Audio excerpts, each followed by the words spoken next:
साथियों, पूरे देश का चिकित्सा समुदाय आज की तारीख में शॉक्ड। उनके दिमाग के अंदर केवल एक प्रश्न उठ रहा है कि अगर देश की एक जूनियर डॉक्टर कलकत्ता के अस्पताल के अंदर लगातार 36 घंटे की ड्यूटी पे थी, उसको रेप किया जाए और अनेकों लोगों द्वारा मिलकर उसको मार दिया जाए, और वो भी एक सरकारी अस्पताल के अंदर, रात की बात है। पूरे देश के अंदर इस बात पे गुस्सा है कि क्या हमारी बेटियां, हम जिनको कहते हैं कि बेटी बचाओ और बेटी पढ़ाओ, वो बेटी पढ़ तो गई लेकिन बच नहीं पाई। इस बात के ऊपर इंडियन मेडिकल एसोसिएशन और पूरे देश के अंदर, चाहे वो सर्जन्स एसोसिएशन है, चाहे फिजिशियंस की है, बच्चों की है, गायनीवाल, हर व्यक्ति के दिमाग में ये आता है कि क्या हमारे डॉक्टर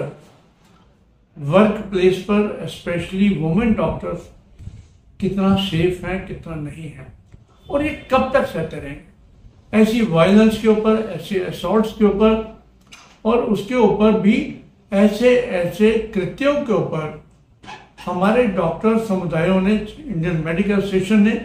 कई बार आवाज उठाई और कई बार कोशिश की गई कि इसके ऊपर कोई ऐसा एक्ट बनना चाहिए।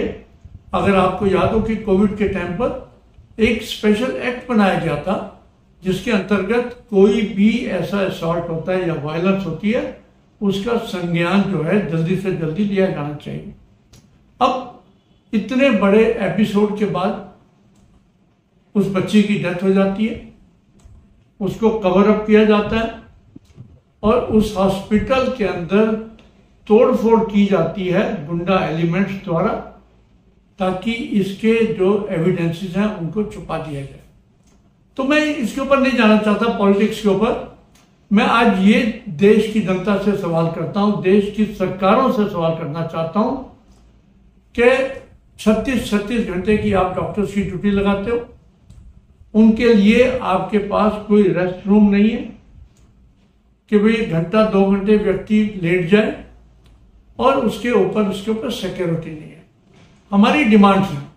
सबसे पहले डिमांड यह है कि ड्यूटी आवर्स जो हैं अस्पतालों के अंदर डॉक्टरों के फिक्स होने चाहिए कि 48 घंटे हो। मान लो आप सभी सरकारी जॉब्स के अंदर 48 आवर्स का करते हो, तो इसमें थोड़ा बढ़ाया भी जा सकता है। नंबर 2 ये कि उसमें सिक्योरिटी होनी चाहिए, उनकी वर्किंग कंडीशंस अच्छी होनी चाहिए, उनके लिए बैठने के लिए जगह या उनके थोड़ी देर रेस्ट करने के लिए जगह भी होनी चाहिए, और सभी अस्पतालों के अंदर सीसीटीवी लगे हों। और हमारी डिमांड ये भी है कि हम क्यों नहीं, वो भी तो सरकारी संस्थान हैं, हम क्यों नहीं वहां पर एयरपोर्ट जैसी उनको सिक्योरिटी सिस्टम दे सकते हैं कि जो लोग रात में या इधर उधर के लोग, गुंडा एलिमेंट्स जो अस्पतालों के अंदर एंटर करते हैं, उनको कैसे रोका जा सकता है।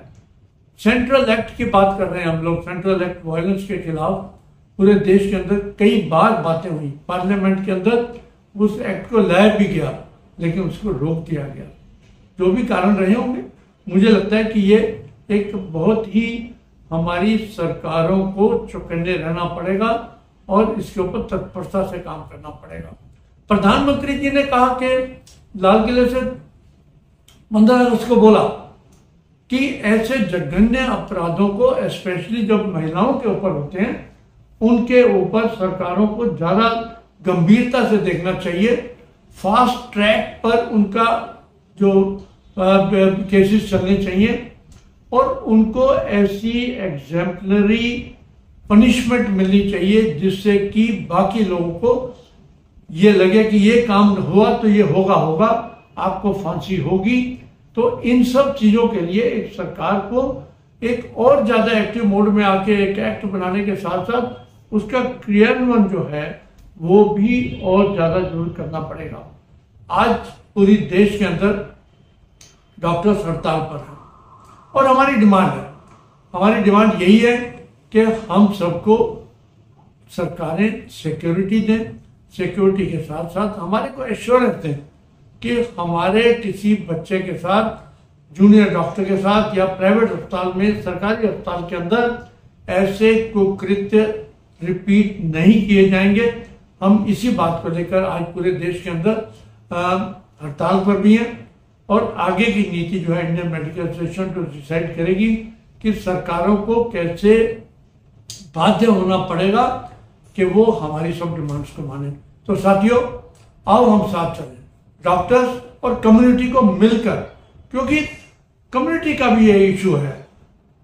कोई बच्ची जो है या कोई डॉक्टर जो है आपके घर का सदस्य भी हो सकता है, आपकी बहन हो सकती है, आपकी पत्नी हो सकती है, आपकी बच्ची हो सकती है। तो आओ हम सब लोग डॉक्टर्स की उनके वर्क प्लेस के ऊपर कैसे हम उनकी सिक्योरिटी रख सकते हैं, इस पर विचार करना चाहिए। बहुत बहुत धन्यवाद। नमस्कार।